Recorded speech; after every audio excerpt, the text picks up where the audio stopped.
You were told artificial intelligence would free people from repetitive work. And it has. But now, some companies appear to be freeing themselves from the people as well. One employee writes the report. AI summarizes it. AI designs the presentation. AI answers the customer. AI analyzes the results. And suddenly, management asks a dangerous question. Why are we paying 5 people when one person with AI can do the work? Across the world, companies are investing extraordinary amounts of money in artificial intelligence. Productivity is rising. Investors are celebrating. Executives are promising a new economic revolution. But behind those promises is a much darker question. If AI creates enormous wealth, why do so many workers feel less secure? And when one employee starts doing the work of 5 people, who receives the reward? The worker? Or the company? This is not simply a story about robots stealing jobs. It is a story about who owns the machines, who controls the productivity, and who keeps the money. Artificial intelligence has become one of the greatest corporate gold rushes of the modern era. Companies are spending billions on chips, data centers, software, and specialized talent. Investors are pouring money into businesses connected to artificial intelligence. The message from corporate leaders is simple. AI will make businesses faster, cheaper, smarter, and more profitable. They may be right. AI can produce drafts in seconds. It can analyze thousands of documents. It can write computer code, answer customer questions, create images, and automate administrative work that previously consumed entire teams. Global corporate investment in artificial intelligence more than doubled in 2025. Private investment grew rapidly, while generative AI captured a major share of new AI funding.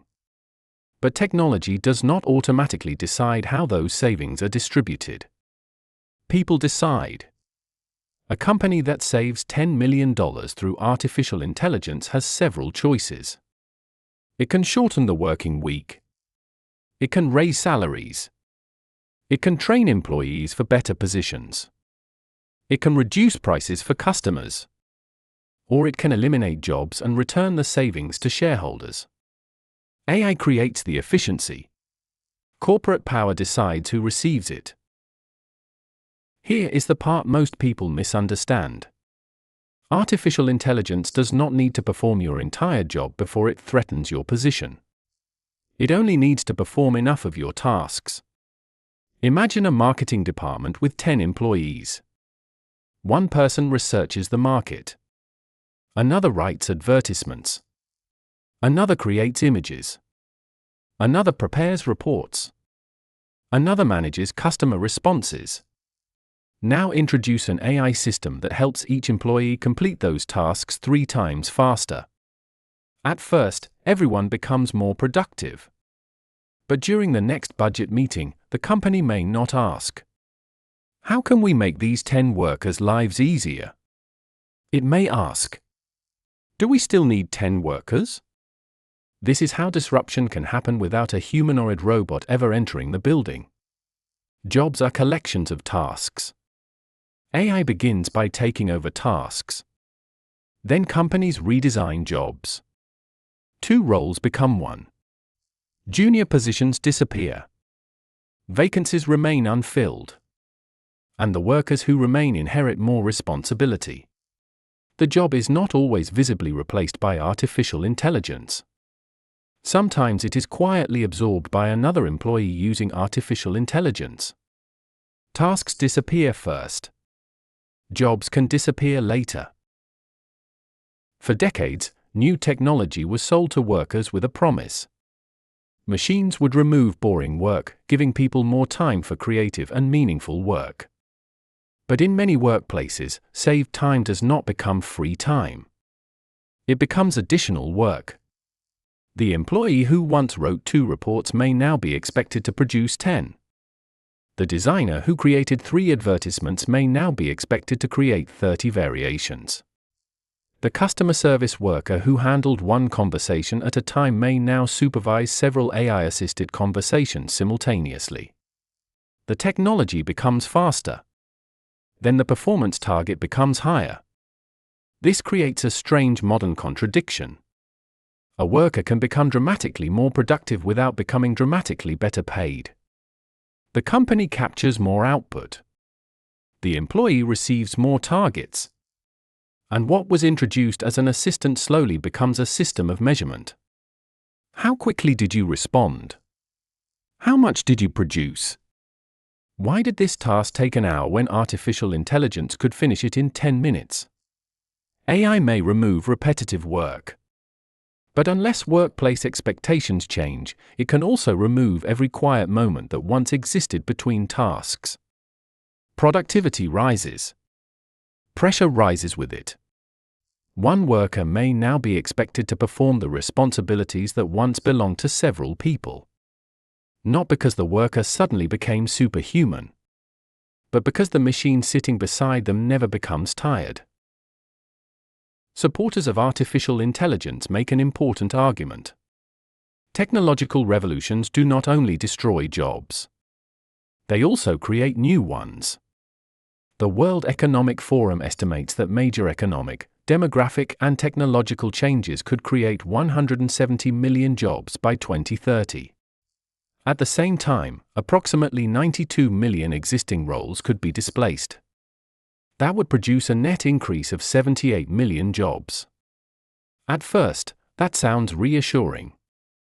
But the word net can hide enormous human disruption. A bookkeeping position lost in one city is not automatically replaced by an artificial intelligence engineering position in another country. The person losing the first job may not have the money, time, education, or location required to obtain the second. New jobs and displaced workers do not always meet. Not at the same time. Not in the same place. And not at the same salary. An economy can create more jobs overall while millions of individual workers experience unemployment, lower wages, or forced career changes. Statistics can show a positive future. Families still have to survive the transition.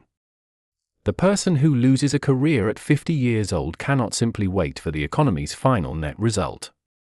For that worker, the disruption is not a prediction. It is immediate. When a company automates work, three groups can benefit. Customers can receive better products at lower prices. Workers can receive higher wages and shorter hours. Owners can receive higher profits. But these benefits do not arrive equally or automatically. The people who own the technology, the data, the infrastructure, and the company shares are positioned to benefit first. Highly skilled workers who know how to use AI may also become more valuable. But workers whose tasks can be standardized may face greater competition and weaker bargaining power. Research from the International Monetary Fund suggests that artificial intelligence adoption could increase wealth inequality. People who already own capital may be better positioned to capture the financial returns produced by automation. This may become the central economic conflict of the artificial intelligence age. Not humans against machines, but people who own the machines against people whose income depends entirely on their labor. If a machine makes every worker twice as productive, society becomes wealthier. But if wages remain unchanged while companies employ fewer people, much of that new wealth moves upward. The technology did not make that decision. The economic system did. And that is why the artificial intelligence debate is not only about what machines can do.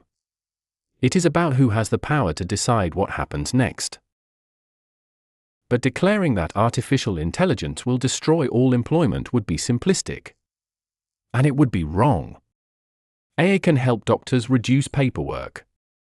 It can help small businesses compete with larger companies. It can help programmers find errors, teachers prepare lessons, and entrepreneurs build products that previously required large teams. It may create new industries, occupations, and opportunities that are difficult to predict today.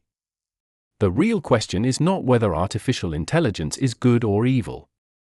Technology is neither. The question is whether workers are allowed to participate in the gains. The OECD reports that fewer than 1% of workers are likely to require advanced artificial intelligence development skills, such as building models or programming complex AI systems. Most people will instead require practical digital ability, data understanding, critical thinking, creativity, and problem solving. That means adapting does not require everyone to become a machine learning engineer. It requires people to understand how artificial intelligence affects the profession they already have. A lawyer must learn where AI can help and where human accountability remains essential. A marketer must learn how to direct artificial intelligence without producing generic work. A developer must learn to verify generated code instead of trusting it blindly. A manager must learn to use automation without destroying trust inside the team. The strongest position may not belong to the person competing against artificial intelligence. It may belong to the person who combines professional judgment with artificial intelligence and remains responsible for the final result. So how does an ordinary worker survive this transition? First, stop thinking of artificial intelligence as one separate profession. Study how it changes the profession you already have. Second, move closer to responsibility. Routine output is easier to automate. Judgment, trust, negotiation, leadership, accountability, and deep industry knowledge are harder to replace. Third, learn to verify. Companies do not only need people who can generate content using artificial intelligence. They need people who can recognize when the artificial intelligence is wrong. Fourth, keep evidence of your value. Do not merely say that AI made you faster. Record the revenue you helped generate, the costs you reduced, the errors you prevented, the customers you retained, and the decisions that required your judgment. Finally, never assume that higher productivity will automatically be rewarded. Workers, employers, and governments will have to decide whether the gains from artificial intelligence produce better lives, or simply fewer employees doing more work. This transition is not predetermined. The rules are still being written. And workers who understand those rules will be better prepared to influence them. The greatest danger may not be a future where machines perform every job. It may be a future where machines create extraordinary wealth, while ordinary people become increasingly disposable. Artificial intelligence could shorten the working week. It could make education, healthcare, and knowledge available to millions. It could give small teams the power once reserved for giant corporations. But it could also concentrate wealth, eliminate entry-level opportunities, reduce the number of people companies are willing to train, and turn every productivity gain into another demand for more output. The outcome depends on a question that technology cannot answer. Who should benefit from progress? The companies building the systems? The investors financing them? The customers using them? Or the workers whose knowledge helped create the value in the first place? Artificial intelligence is not merely changing how work is performed. It is forcing society to decide what work and workers are worth. And that decision has only just begun. This is Glory, Greed, and Ruin, the channel where we examine how ambition creates empires, how power changes them, and how the pursuit of more can eventually destroy what made them successful. Subscribe, because the next great corporate rise or collapse may already be happening.